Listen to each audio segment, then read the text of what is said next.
Welcome to wizard.com. I am maths teacher Neeta and this is our question. If the total weight of the watermelons below is 9.79 kg, then we have to find the weight of 23 watermelons. So we can say that this above figure has number of watermelons which is equal to 1, 2, 3, 4, 5, 6, 7, 8, 9, 10 and 11. So we can say that it is given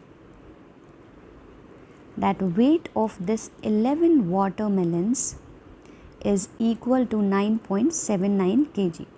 Now using unitary method we can find out the weight of one watermelon. So the weight of one watermelon is 9.79 divided by 11 kgs.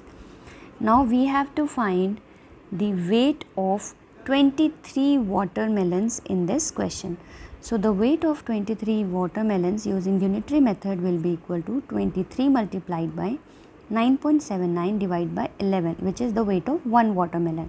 So and the unit is kg. If we simplify it, it will be equal to 20.47 kg. So this is our answer.